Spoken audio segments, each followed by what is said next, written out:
لیکن میرے بھائیوں برا مت ماننا کہ ہمارے محلوں کے اندر جہاں قربانیاں ہوتی ہیں بہت گندگی ہو جاتی ہے، اس لیے کہ ہم سب خیال نہیں رکھتے ہیں اس بات کا، اور ہر آدمی یہ سوچتا ہے میرے کرنے سے تھوڑی گندگی ہو جائے گی۔ ہر آدمی اس موقع پر خاص خیال رکھے، پاکی صفائی کا خیال رکھے، اور جو اعضاء ہیں جانور کے ادھر ادھر جو پھینکنے کے لائق ہیں ادھر ادھر نہ پھینکے، اللہ کے واسطے جہاں پر پھینکنا ہے وہیں پر اس کو پھینکنا ہے، اور اپنے محلے کی بڑی صفائی اور پاکی رکھنا ہے، اور یہ ثابت کرنا ہے کہ ہمارے ذریعے، ہماری قربانی کے ذریعے کسی کو کوئی تکلیف نہیں ہو سکتی ہے۔ الحمد للہ نحمده ونستعینه ونستغفره ونعوذ باللہ من شرور انفسنا ومن سیئات اعمالنا من يهده الله فلا مضل له ومن يضلله فلا هادي له واشهد ان لا اله الا الله وحده لا شريك له واشهد ان محمدا عبده ورسوله اما بعد فان خير الحديث كتاب الله وخير الهدي هدي محمد صلى الله عليه وسلم وشر الامور محدثاتها وكل محدثة بدعة وكل بدعة ضلالة وكل ضلالة في النار۔ اعوذ باللہ من الشیطان الرجیم، بسم اللہ الرحمن الرحیم۔ یا ایہا الذین آمنوا اتقوا اللہ وقولوا قولا سدیدا، یا ایہا الذین آمنوا اتقوا اللہ حق تقاته ولا تموتن الا وانتم مسلمون۔ یا ایہا الناس اتقوا ربکم الذی خلقکم من نفس واحدہ وخلق منها زوجها وبث منہما رجالا کثیرا ونساء واتقوا اللہ الذی تساءلون به والارحام ان اللہ کان علیکم رقیبا۔ یا ایہا الذین آمنوا اتقوا اللہ وقولوا قولا سدیدا یصلح لکم اعمالکم ویغفر لکم ذنوبکم ومن یطع اللہ ورسولہ فقد فاز فوزا عظیما۔ وقال اللہ عز وجل فکلوا منها وأطعموا البائس الفقیر۔ وقال اللہ عز وجل فَكُلُوا مِنْهَا وَأَطْعِمُوا الْقَانِعَ وَالْمُقْتَرَّ۔ وقال اللہ عز وجل لَكُمْ فِيهَا خَيْرٌ۔ ساری تعریفیں اللہ کے لیے جو خیر و بھلائی کی طرف اپنے بندوں کی رہنمائی کرتا ہے، جس نے انسان کی رشد و ہدایت کے لیے کئی سارے پیغمبروں کو، رسولوں کو اس کائنات میں مبعوث کیا، اور کئی ساری کتابیں اپنے بندوں کی ہدایت کے لیے، کامیابی کے لیے، فلاح کے لیے آسمان سے اتاری، اور اس امت محمدیہ کی رشد و ہدایت کے لیے اللہ نے آخری پیغمبر محمد الرسول اللہ صلی اللہ علیہ وسلم کو ارسال کیا، اور محمد الرسول اللہ صلی اللہ علیہ وسلم کے بعد اس امت کی فلاح کے لیے، ہدایت کے لیے علماء کے ذریعے، مجددین کے ذریعے اللہ نے اس امت کی رہنمائی کی، فلاح اور بہبود کا انتظام فرمایا۔ بعدہ محمد الرسول اللہ صلی اللہ علیہ وسلم کی ذات گرامی پر بے شمار درود ہوں، سلام ہوں، کہ آپ نے انسانیت کو ہر وہ بات بتا دی جس میں بھلائی ہے، اور ہر اس کام سے روک دیا، ہر اس بات سے روک دیا جس بات میں، جس کام میں اس انسانیت کا نقصان ہے۔ خود رسول اللہ صلی اللہ علیہ وسلم نے ارشاد فرمایا کہ میں نے تم کو ہر وہ بات بتا دی جو تمہارے لیے فائدہ مند ہے، میں نے تم کو ہر اس بات سے روک دیا جس میں تمہارا نقصان ہے۔ یہ خود رسول اللہ صلی اللہ علیہ وسلم کا فرمان ہے۔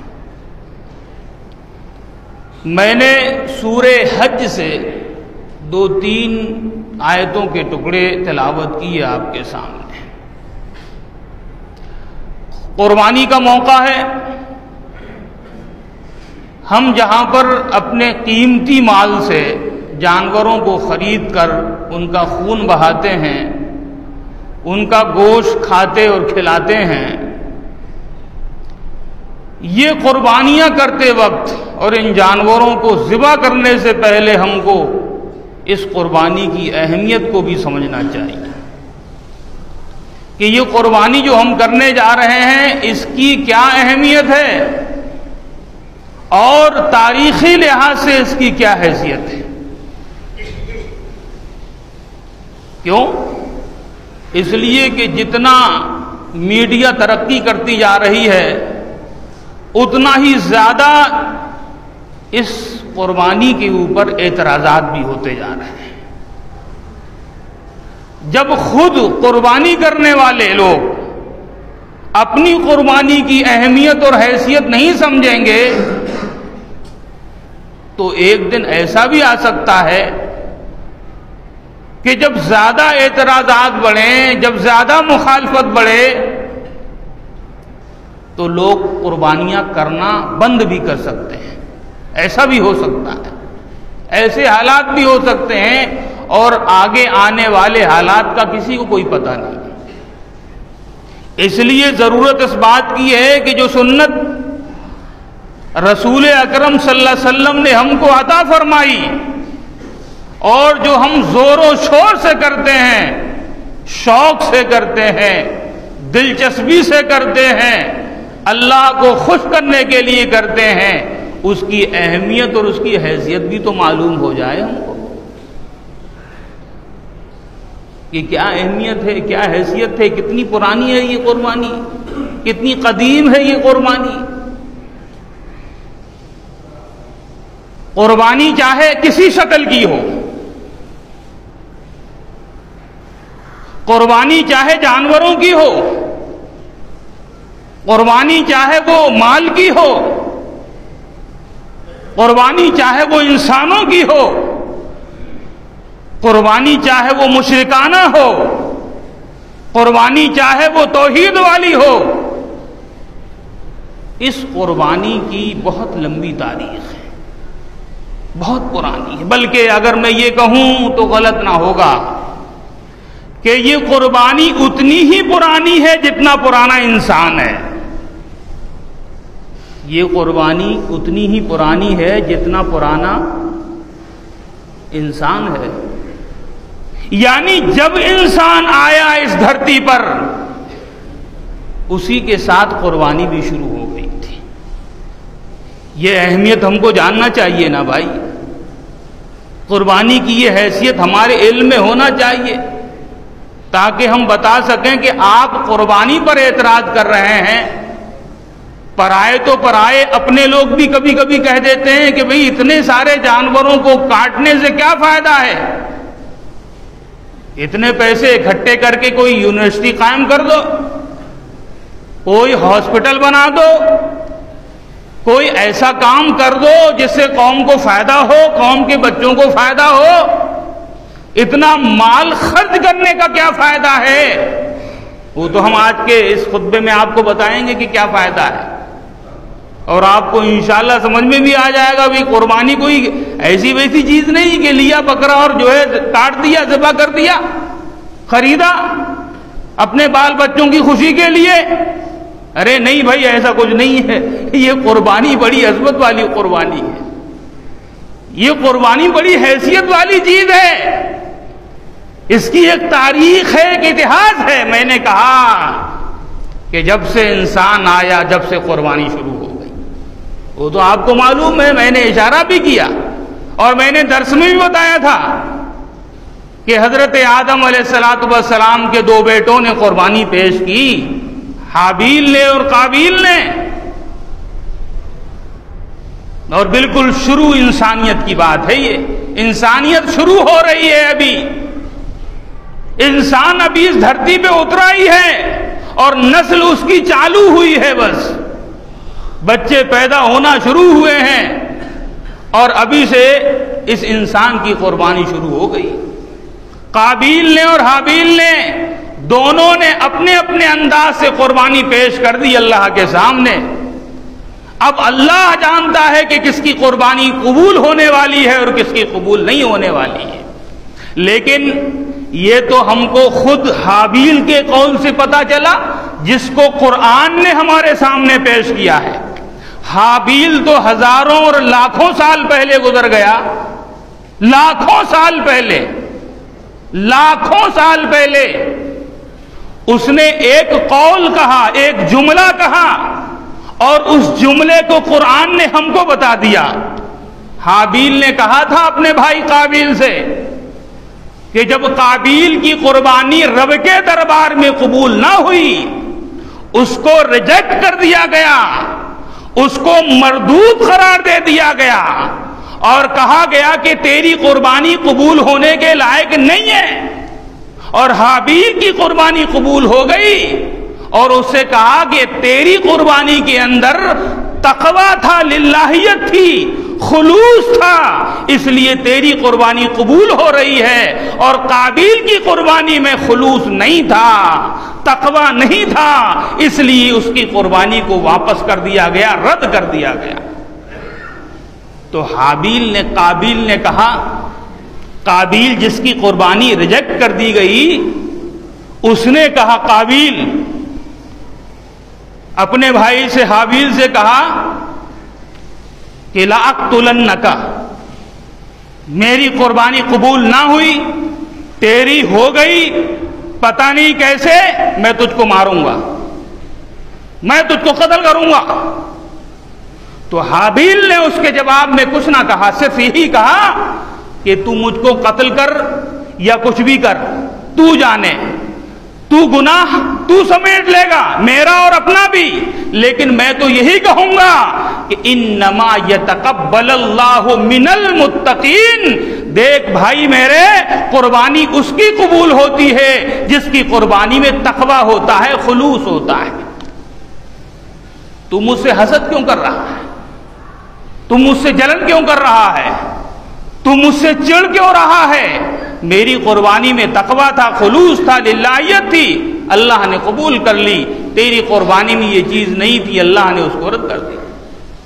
کہنے کا مطلب یہ ہے کہ جہاں سے انسانیت شروع ہو رہی ہے وہاں سے ہی قربانی کا آغاز ہو رہا ہے. قربانی کوئی نئی چیز نہیں ہے. حضرت ابراہیم علیہ السلام کی قوم کے بارے میں معلوم ہے کہ وہ لوگ بتوں کے نام پر جانوروں کو ذبح کرتے تھے. بتوں کے نام پر جانوروں کو ذبح کرتے تھے ان کی بتوں کے سامنے، وہاں پر خون بہاتے تھے. تو وہ قربانی اگرچہ مشرکانہ تھی لیکن قربانی تو وہاں پر بھی ہو رہی تھی. اور قربانی اسلام کے آنے سے پہلے مکہ کی سرزمین پہ بھی ہوتی تھی، مشرکانہ قربانی ہوتی تھی. لات کے نام پر، عزا کے نام پر، حبل کے نام پر، منات کے نام پر. یہ تمام کے تمام عرب کے اور خاص کر مکہ والوں کے بڑے بڑے دیوتا تھے. وہ لوگ گائے کو ذبح کرتے تھے، بکروں کو ذبح کرتے تھے، اونٹوں کو ذبح کرتے تھے، ان کی قربانیاں کرتے تھے، نظر مانتے تھے ہمارا یہ کام ہو جائے تو لات کے نام پر ہم 10 اونٹ ذبح کر دیں گے، 10 اونٹوں کی قربانی کر دیں گے. وہ بھی قربانی کرتے تھے, مشرکانہ قربانی تھی لیکن قربانی بھی تھی. اور ہندو مت کے اندر بھی قربانی ہے. ہندوازم کے اندر, ویدوں کے اندر باقاعدہ یہ بات لکھی ہوئی ہے کہ اگر قربانی بند ہو جائے, بلی بند ہو جائے تو دیوتا ناراض ہو جائیں, بارش برسانا بند کر دیں, فصلیں نہ آئیں, قحط سالی ہو جائے, لوگ بھوکے مرنے لگیں. باقاعدہ یہ بات ویدوں میں لکھا ہوا ہے. اور یہاں تک لکھا ہوا ہے کہ قربانی سے, بلی سے دیوتاؤں کو شکتی ملتی ہے اس دنیا کا نظام چلانے کے لیے. قربانی بند ہو جائے, بلی بند ہو جائے تو سورج نہ نکلے, سورج طلوع نہ ہو. یہ باقاعدہ ہندوازم کے اندر ہے. قربانی وہاں پر بھی ہے, بلی وہاں پر بھی ہے, لیکن اعتراض صرف مسلمانوں کی قربانی پر ہے.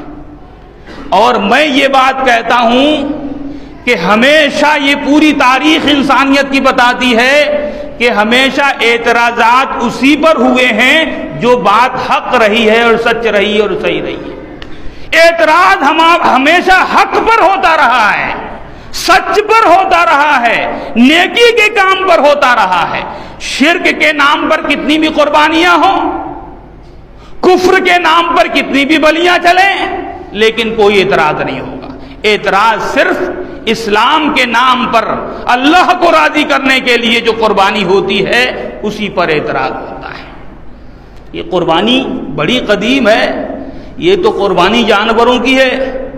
لوگوں نے اپنے رب کو راضی کرنے کے لیے اپنے بچوں کو بھی قربان کرنا چاہا بھائی.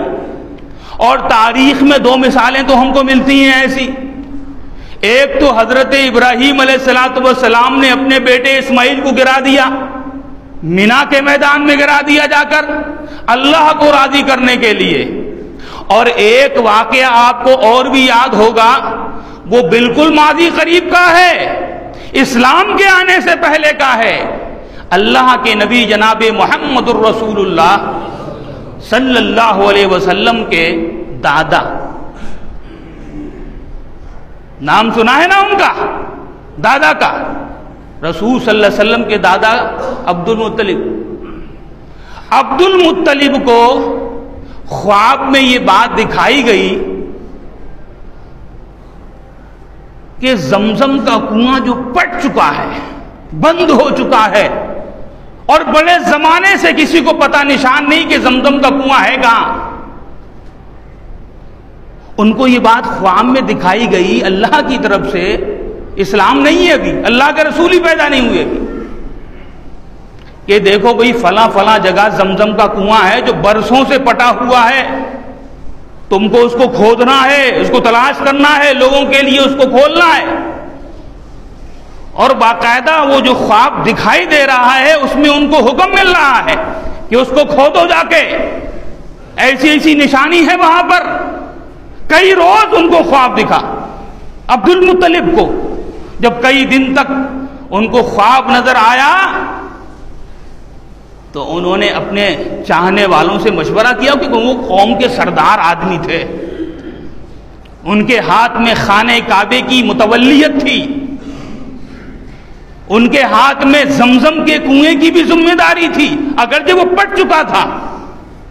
جب کئی دن تک ان کو خواب نظر آیا تو وہ اپنے جو سمجھدار لڑکے تھے اس وقت ان کو ساتھ لے کے گئے, کدال لے کے, کہ مجھے یہ جگہ خواب میں دکھائی گئی ہے کہ یہاں پر زمزم کا کنواں ہے جو پٹ چکا ہے, سال ہا سال سے, صدیوں سے. کھودنا شروع کیا گیا تو وہاں پر زمزم کے کنویں کی نشانیاں ملی, اور 2 تلواریں ملی, 2 تلواریں ملی, اور ایک سونے کی ہرن ملی. کھودنے کے بعد وہ 2 تلواریں اصل میں بنو جرہم, جو حضرت اسماعیل علیہ السلام کی سسرال تھی, بنو جرہم, جو حضرت ہاجرہ سے اجازت لے کے مکے میں ٹھہرے تھے. اس وقت مکہ شہر تو تھا ہی نہیں, خانہ کعبہ بھی نہیں بنا تھا اس وقت. جب ہاجرہ اور صرف چھوٹے ننھے منھے اسماعیل تھے تو وہ بنو جرہم کا قبیلہ، جو آج کل کے زمانے میں ہم لدریا بنجارے کہہ سکتے ہیں، جو کچھ دن کہیں ٹھہرتے ہیں پھر وہاں سے اپنے ڈیرے ڈنڈے اٹھا کے دوسری جگہ ٹھہر جاتے ہیں، ہمیشہ سفر میں رہتے ہیں، چلتے پھرتے رہتے ہیں۔ بنو جرہم حضرت اسماعیل کی سسرال تھی۔ جب بنو جرہم نے مکہ چھوڑا تو وہ ایک جگہ پر 2 تلواریں دفن کر کے گئے اور ہرن، سونے کی ہرن وہاں پر دفن کر کے گئے، چھوڑ گئے وہاں پر۔ اور جب اسماعیل علیہ السلام اور حضرت ابراہیم علیہ السلام نے خانے کعبے کو بنا دیا اور لوگوں میں اعلان کر دیا وَأَذِّن فِي النَّاسِ بِالْحَجِّ، حج کرنے کے لیے آؤ، مکہ کی بستی بسنے لگی، لوگ دھیرے دھیرے وہاں پر آباد ہونے لگے، مکہ شہر بننے لگا۔ اور یہ جب تاریخ چلتی ہے آگے، اور مکہ ایک سینٹر کی حیثیت سے ہو گیا، مرکزی حیثیت اختیار کر گیا، اور ہوتے ہوتے یہ جناب محمد الرسول اللہ صلی اللہ علیہ وسلم کا وقت آیا۔ بہت دنوں تک تو زمزم کا کنواں کھلا ہوا تھا، لوگ اس سے پانی پیتے رہے کافی زمانے تک، سینکڑوں اور ہزاروں سال تک، لیکن کچھ دنوں کے بعد وہ کنواں جو ہے پٹ چکا تھا۔ لوگوں کو معلوم نہیں تھا، یہ تو معلوم تھا کہ زمزم ہے،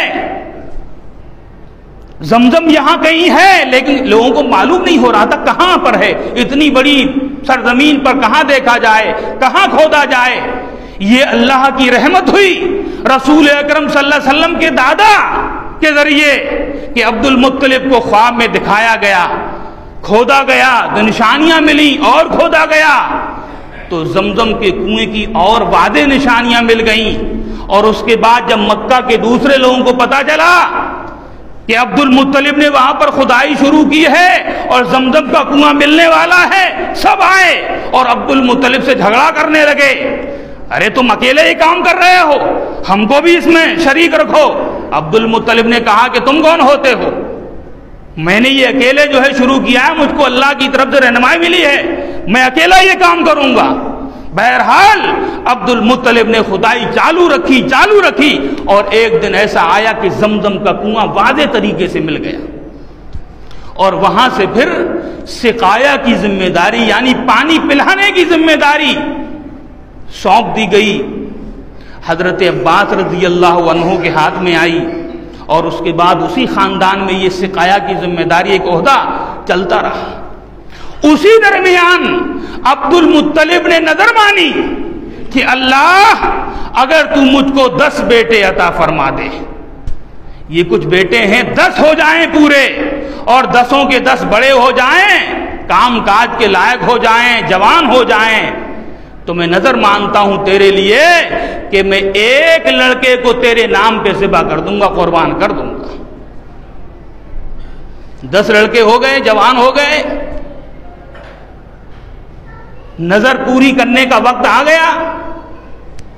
وہ لوگ جھوٹ نہیں بولتے تھے، وہ لوگ وعدہ خلافی نہیں کرتے تھے، وہ اگرچہ شرک پر تھے لیکن جب وعدہ کر لیتے تھے تو پورا کرتے تھے، بات کہتے تھے تو سچ بولتے تھے، شرک کے باوجود وہ جھوٹ نہیں بولتے تھے۔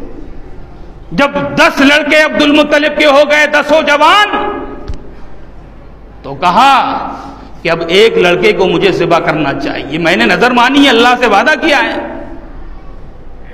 10 تیر لیے، 10 تیروں پر الگ الگ 10 لڑکوں کے نام لکھے، 10 کے نام، یہ حمزہ کا، یہ عباس کا، یہ حارث کا، یہ عبداللہ کا، یہ فلاں کا، یہ فلاں کا، یہ فلاں کا۔ 10 تیروں پر 10 لڑکوں کے نام الگ الگ لکھے، اور ایک عرافہ جو اس وقت کے حساب سے جو قسمت لوگوں کی بتاتے تھے ہاتھ دیکھ کر، جو غیب کی باتیں جاننے کا دعویٰ کرتے تھے، اس کو 10 تیر دے دیے کہ تم اب بتاؤ کہ کون سے لڑکے کا نام آ رہا ہے۔ جس کو میں ذبح کروں؟ اس عرافہ نے ان تیروں کو ہلایا جلایا اور اس کے اپنے حساب سے نام نکلا عبداللہ کا، یعنی نبی مکرم صلی اللہ علیہ وسلم کے والد محترم کا نام نکلتا ہے عبداللہ کا۔